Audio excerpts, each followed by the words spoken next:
going on, guys? Welcome back to the channel. Today we're going to be analyzing a company called Louisiana Pacific Corporation.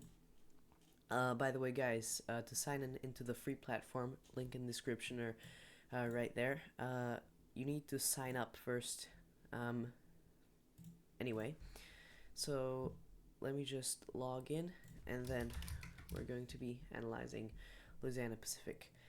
So this company, first of all, let's start with what it does, which is it manufactures wood and building solutions, but mostly just wood. So you can read the description. But anyways, so this stock has done really well over the past years. If we actually measure it from COVID, this would be such an amazing investment, even from the halfway point, literally 200%.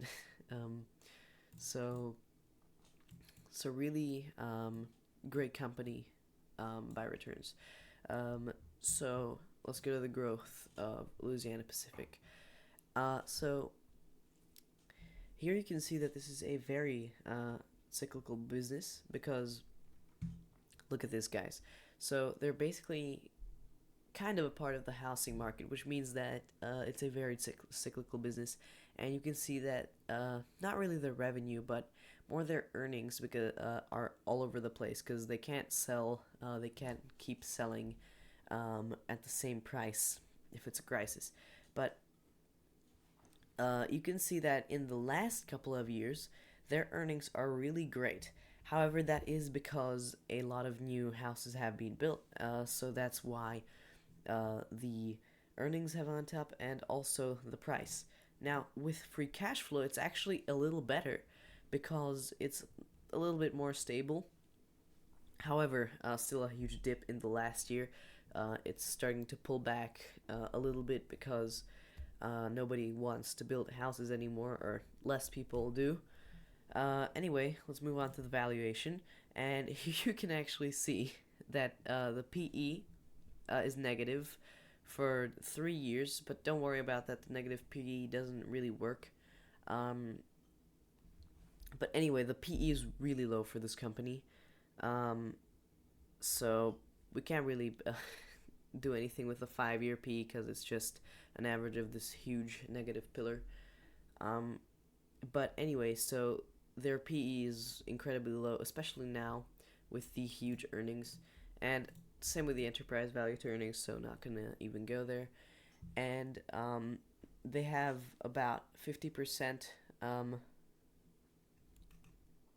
or like 45% of assets current, which means that 45% of their total assets are tangible, which means that they can be sold, which is pretty good. And they can use this extra cash or anything that they can sell really quickly, or maybe even receivables from other companies. They can use it to pay down debt and pay out dividends and stuff like that. So that's great. But anyway, so pretty good numbers. Anyway, so the market cap has actually pulled down a little bit, but that's because of the huge share buyback program that they're doing right now. To be honest, I think it's a little too big, but to be fair, their P is really low, and they do have a lot of earnings to support it right now, so better do it right now than in the future when they won't have cash. So not too bad of a move, to be honest. And then the book value is pretty stable. It's nothing special because it's not even going up. It's actually just staying at the same spot, so it's not anything ordinary. But here is their earnings to market cap, and as you can see, the earnings is about a fifth of the market cap, which is actually just great.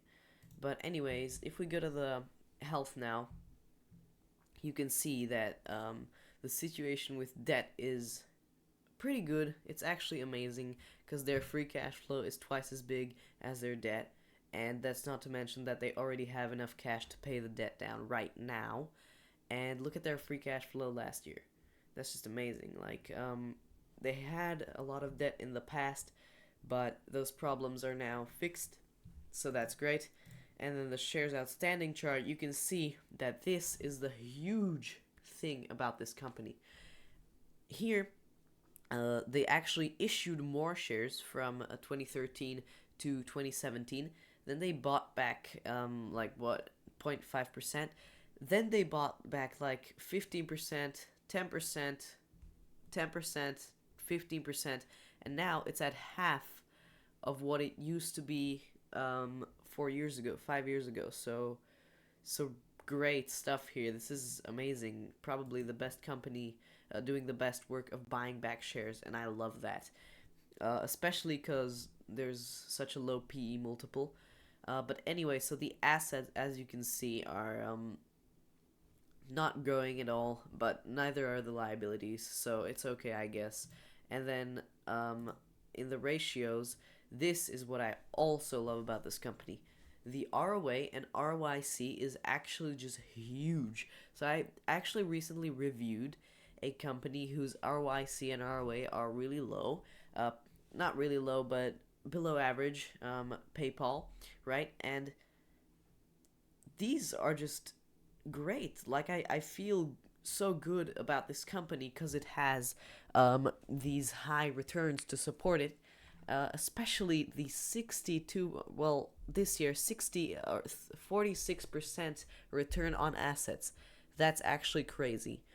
That is one of the highest returns on assets I have seen in pretty much forever. Like I haven't seen a company with this big of a return on assets.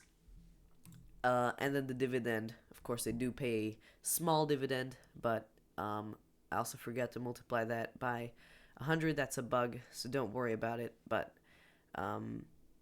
anyway, so they do pay a 1.5% dividend. But anyway, so with the investing in financing cash flow, you can see that they actually haven't done a lot of investing, mostly because they just bought back a lot of the shares, and you can see that in their financing cash flow. But anyways, so in the acquisitions, actually, sorry, no, the you don't see that in the financing cash flow because that's not used to buy back shares. But anyways, yeah, it's not. So anyways, so acquisitions, they have done some this year, but to be honest, nothing really special. It's really low compared to this is even lower than their earnings, so they haven't really done any acquisitions really. And then moving on to the forecast, this is where it starts to get a little shady, but that's just because this company is one that really just grew so much in the past few years, and now we're starting to kind of hit a housing crisis, and things are going down. Of course, less people want to buy new houses. More refurbished ones are being used, and there's a lot of houses still for sale, so the value will probably crash eventually. But you can see that the prediction is actually very bad. But I would say this is still, because remember the P is like 4. So if the earnings go down from 1.3 billion to 257 million, that's still okay because the earnings, the price to earnings will be like 16 or something at that point. So not too bad, and the price will probably crash, and that could be our entry point. So definitely, of course, don't take this to heart because analysts are wrong. It's probably better to just toss a coin and see if it goes up or down, to be honest, because analysts are just wrong so much. Yeah, so you can see the forecast is actually pretty good after that, and even the margins improve, which is very surprising, because, well, of course not this year. This year will be, or is predicted to be, very bad. But anyway, so now if we were to put this thing into the calculator, so the default values for the growth are actually 4, 5, and 7.